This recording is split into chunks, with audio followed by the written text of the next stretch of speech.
सुप्रभात बच्चों, हमारी छुट्टियां समाप्त हो चुकी हैं और चलो अब अपनी पढ़ाई को फिर से पुनः प्रारंभ करते हैं। तो आओ चलते हैं अपने अगले पाठ की ओर। पाठ 13 नन्हा सा वीर, यह मैं पढ़ा चुकी थी। आओ अब चलते हैं प्रश्नों की ओर। Take out page number 118। नन्हा सा वीर। इस पाठ में एक ऐसे बालक की कहानी है। मैं पहले बता चुकी हूँ, फिर से मैं थोड़ी सी संक्षिप्त में पाठ को बता रही हूँ। प्रस्तुत पाठ में एक ऐसे बालक की कहानी है जिसमें बाल्यावस्था में ही आत्मविश्वास, आत्मनिर्भरता तथा आत्मसम्मान कूट कूट कर एक बालक में भरा हुआ था। लेखक उस बालक की चर्चा इस पाठ में करते हैं, जिससे हमें पता चलता है कि हमारे देश में ऐसे भी बच्चे हैं जो उतनी छोटी उम्र में इन सारे गुणों से भरे पड़े हैं। ऐसे बालक साधारण बालकों में नहीं आते। विशेष रूप से उस अवस्था के बालकों में प्रायः कम ही इस तरह के गुण देखे जाते हैं। पाठ की विषय वस्तु यही है। तो आओ चलते हैं अपने प्रश्नों की ओर। मौखिक प्रश्न। पहला प्रश्न है हमारा, गाड़ी कितने बजे कौन से स्टेशन पहुंची? पहली पंक्ति में ही उत्तर है। Page number 114। रात के ठीक 3 बजे गाड़ी रतनगढ़ स्टेशन पहुंची। हमारी पहली पंक्ति में ही उत्तर है कि गाड़ी 3 बजे रतनगढ़ स्टेशन पहुंची। दूसरा प्रश्न है हमारा, मौखिक का दूसरा प्रश्न है, स्टेशन के बाहर कैसी चहल पहल थी? स्टेशन के बाहर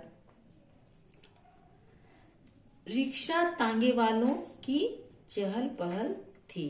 कुछ चाय वाले खोखा लगाकर बैठे थे। यह हमारा first paragraph, second line and last line. First para, page number 114, first para, last second line and last line. Rickshaw तांगे वालों की और कुछ चाय वाले की चहल पहल थी। नेक्स्ट प्रश्न है हमारा, लेखक को लड़के के पिता पर क्रोध क्यों आया? लेखक को उसके पिता पर क्रोध आया क्योंकि उसके पढ़ने की उम्र में वह उससे जूते पॉलिश करवा रहे थे। नेक्स्ट प्रश्न है हमारा, लेखक बीकानेर में किसके यहाँ और कितने दिन रहा?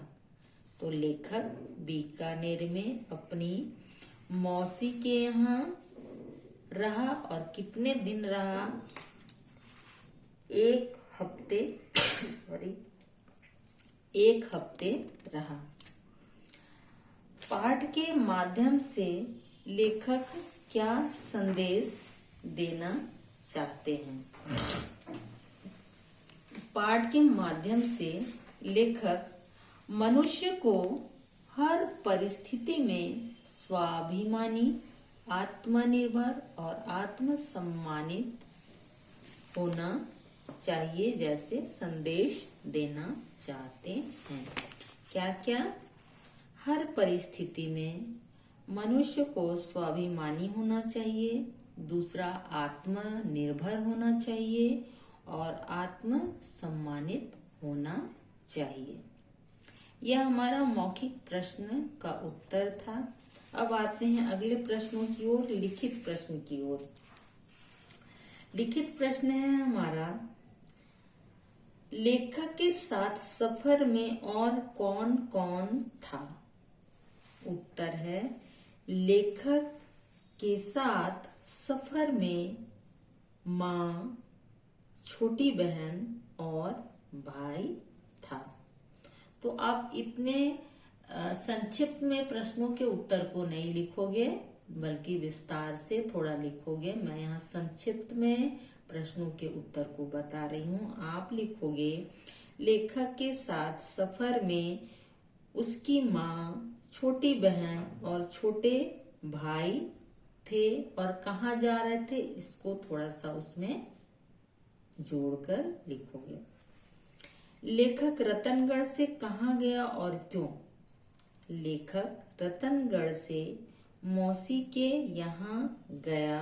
क्यों गया? क्योंकि सालासर में हनुमान मंदिर के दर्शन करने थे, इसलिए वह वहां गया। नेक्स्ट प्रश्न है हमारा, लेखक ने स्टेशन पर ही समय बिताने का निश्चय क्यों किया? क्योंकि हम सब जानते हैं कि गाड़ी आने में अभी काफी देर थी, इसलिए उनके पास और कोई ठौर ठिकाना नहीं था, इसलिए उन्होंने स्टेशन पर ही समय बिताने का निश्चय किया। अगला प्रश्न है हमारा, छोटे से लड़के की आयु क्या थी? उसने आते ही लेखक से क्या कहा? छोटे से लड़के की आयु 5 या 6 वर्ष थी। उसने आते ही कहा, बाबूजी जूते पॉलिश करवाओगे? ये मैं अंडरलाइन भी कराई थी, आपको एज इट इज उन पंक्तियों को वैसे ही उतारना है यहाँ पर, क्योंकि यह उसकी भाषा में ही उत्तर को लिखना है। डबल इन्वर्टेड कॉमा में लिखोगे बाबूजी, एक्सप्रेशन का चिन्ह दोगे, फिर जूते पॉलिश करवाओगे, पूर्ण विराम, और फिर डबल इन्वर्टेड कॉमा।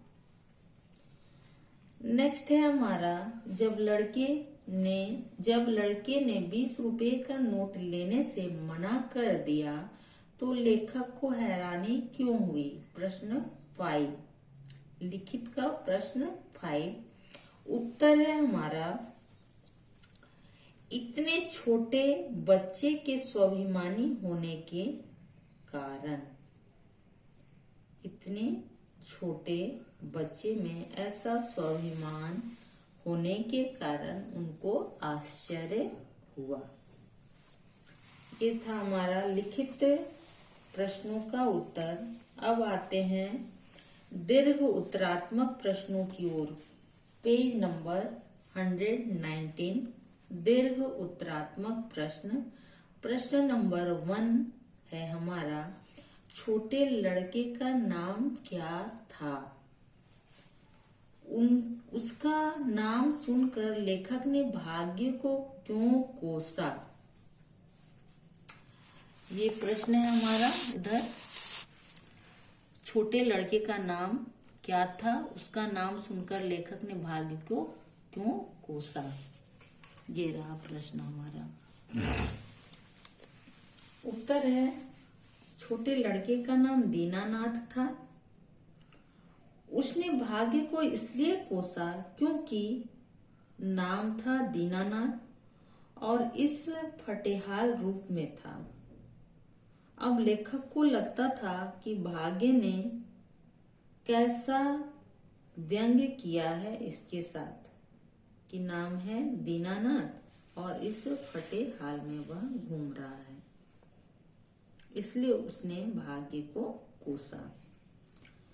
अगला प्रश्न है हमारा, छोटे जादूगर और नन्हे वीर में क्या क्या समानताएं थी? मैं जब पढ़ा रही थी तब उस वीडियो में मैं पंक्तियों को अंडरलाइन भी कराई थी। यह हमारा प्रश्न का उत्तर था। मैं बताई भी थी कि ये इम्पोर्टेंट क्वेश्चन है और आता भी है कि छोटे जादूगर और नन्हे वीर में क्या क्या समानताएं थी। तो छोटे वीर दोनों ही स्वाभिमानी थे। पहला पॉइंट, दोनों स्वाभिमानी थे।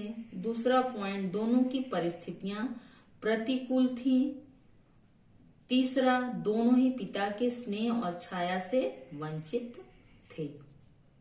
यह समानताएं दोनों में थी। चलो आज अब इतना प्रश्नों को अपनी उत्तर पुस्तिका में पूर्ण करने का प्रयास करोगे वीडियो की सहायता से। धन्यवाद। अगले प्रश्नों का उत्तर मैं अगले वीडियो में कराऊंगी, या ऑनलाइन क्लास होगा तो कराऊंगी। धन्यवाद।